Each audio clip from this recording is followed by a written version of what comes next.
በረከት ገበሬዋ መታሰር በዋሽንግተን ዲሲ የሚገኙት አምባሳደር ማብራሪያ ጠየቁ።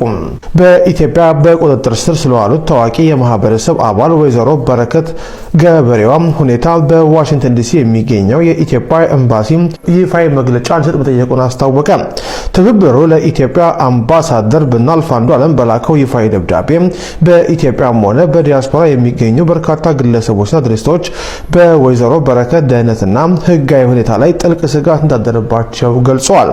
ደብዳቤው ወይዘሮ በረከት ገበሬዋ በኢትዮጵያ ውስጥ በጣም የተከበሩና ተደማጭነት ያላቸው የማህበረሰብ አባል መሆናቸውን ያብራራል። የኢትዮጵያ ነጋዴ ሴቶች ማህበር ፕሬዝዳንት በስራ ፈጣሪነትና በማህበረሰብ መሪነት ይታወቃሉ።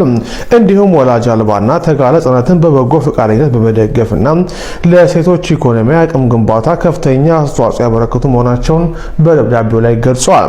በመሆኑም የዲያስፖራ ትብብሩ ኤምባሲው ስለ ወይዘሮ በረከት ሁኔታ ግልጽነት እንዲፈጥርና በሚከተሉት ጉዳዮች ላይ ማብራሪያ እንዲሰጥ ጠይቋል። ለእስር የተዳረጉበት ዋነኛ ምክንያት የአሁኑ ሰዓት ህጋዊነታቸውና ደህንነታቸው በጉዳዩ ላይ የተካሄደ ያለ ማንኛውም ቀጣይ ምርመራ ወይም ሂደት የዲያስፖራ ማህበረሰብ እንዴት በአግባቡ ለዳቸው ወይም ህጋዊ ድጋፍ ሊያደርግ እንደሚችል የሚገልጽ መረጃ እንዲሰጣቸው ጠይቀዋል።